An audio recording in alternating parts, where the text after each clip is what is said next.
Bonjour et bienvenue dans mon journal de lecture. Aujourd'hui, François Rabelais.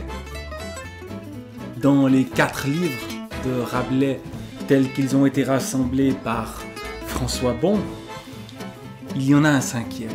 Et on va commencer notre lecture des livres de Rabelais par le 5e ou par la Pantagruéline prognostication. De quoi s'agit-il ? Eh bien, voici ce qu'il est écrit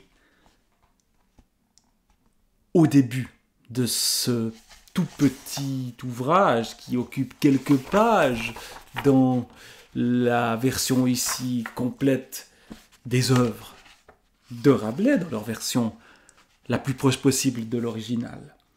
Pantagruéline prognostication, certaine, véritable et infaillible, pour l'an perpétuel, nouvellement composée au profit et avisement de gens étourdis et musards de nature, par maître Alcofribas, architriclin du dit Pantagruel. Du nombre d'or non dicitur, je n'en trouve point cette année, quelques calculations que j'en ai faites, passant outre, verte folium. Une sorte de calendrier ou d'almanach qui annonce donc pour l'an perpétuel, je crois que c'est l'année 1533, eh bien, ce qu'il se passera. Prologue. Ô liseurs bénévoles, salut et paix en Jésus-Christ, considérant infini abus être perpétré à cause d'un tas de prognostications de Louvain faites à l'ombre d'un verre de vin, je vous en ai présentement calculé une la plus sûre et véritable qui fut onque vue, comme l'expérience vous le démontrera. Car sans doute vu que le dit prophète royal, psaume 5, à Dieu, tu détruiras tous ceux qui disent mensonge, ce n'est léger péché de mentir à son escient et abuser le pauvre monde curieux de savoir choses nouvelles. Comme de tout temps ont resté singulièrement les Français, ainsi que écrit César en ses commentaires et Jean de Graveau en mythologie gallique. Ce que nous voyons encore de jour en jour par France, où le premier propos contient à gens fraîchement arrivés sont « Quelle nouvelle ? Savez-vous rien de nouveau ? Qui dit, qui bruit par le monde ?» Alors qu'arrivera-t-il en France en 1533 ? Eh bien, ce petit livre nous annonce l'avenir. Alors je ne suis pas allé voir si ce qui était annoncé s'est réellement passé. Mais ça nous parle du gouvernement et Seigneur cette année, chapitre 1er, des éclipses cette année, des maladies cette année. Cette année, les aveugles ne verront que peu bien.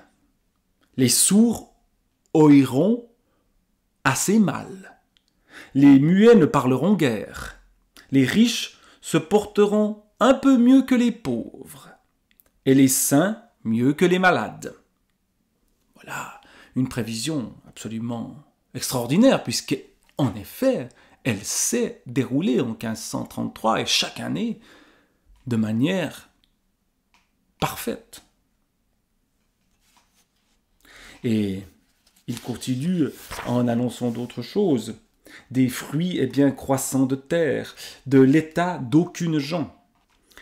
À Jupiter, comme Cagot, Cafard, Bottineur, porteur de rogatons, abréviateur, scripteur, copiste, bulliste, dater, chicaneur, caputon, moine, ermite, hypocrite, chatemite, sanctoron, pâte-pélu, torticolis, barbouilleur de papier, prelonguin, espéruquette, clerc de grève, dominotier, maminotier, patenostrier, chafoureux de parchemin, notaire, raminagrobis, porte-colle, promoteur se porteront selon leur argent.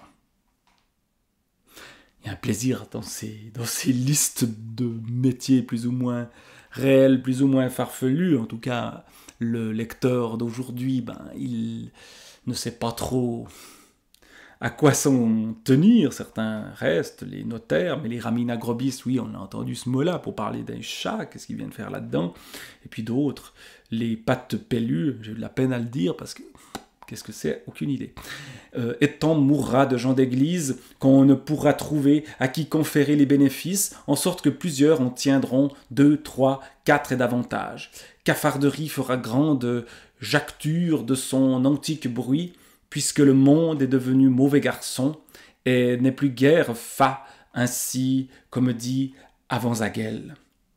Encore une fois, évidemment, il y a cette distance du temps qui fait qu'on ne sait pas trop quelles sont les références, ce vocabulaire si riche dont il est resté certains mots, dont certains mots sont des inventions de Rabelais lui-même, et puis d'autres nous sont devenus étrangers. À Mars, comme bourreau, meurtrier, aventurier, brigand, sergent, record de témoins, gens de guet, morte-paye, arracheur de dents, coupeur de couilles, barberot, bouchier, faux-monnayeur, médecin de trinqueninque, taquenin et marane, renieur de Dieu, allumetier, boutefeu, ramoneur de cheminée, franc-au-pain, charbonnier, alchimiste, cocassier, griotier, charcutier, bimbelotier, manilier, Ternier, Ménien feront cette année de beaux coups, mais aucun d'iceux seront fort sujets à recevoir quelques coups de bâton à l'emblée. Un des sudis sera cette année fait évêque des champs, donnant la bénédiction par les pieds aux passants. Et puis, on a d'autres prognostications, d'autres prévisions, d'autres moments de l'année qui sont vus à l'avance dans une boule de cristal, de l'état d'aucun pays, où l'on parle Italie, Roumanie, Naples, Sicile, demeureront où elles étaient l'an passé. Voilà, parfois, évidemment, des choses qui ne sont pas si difficiles que ça à prévoir. Ils songeront bien profondément vers la fin du carême et reverront quelquefois vers le haut du jour. Allemagne, Suisse, Saxe, Strasbourg, Anvers, etc. profiteront s'il ne faille. Les porteurs de rogatons les doivent redouter. Et cette année, ne y fonderont pas beaucoup des anniversaires, etc.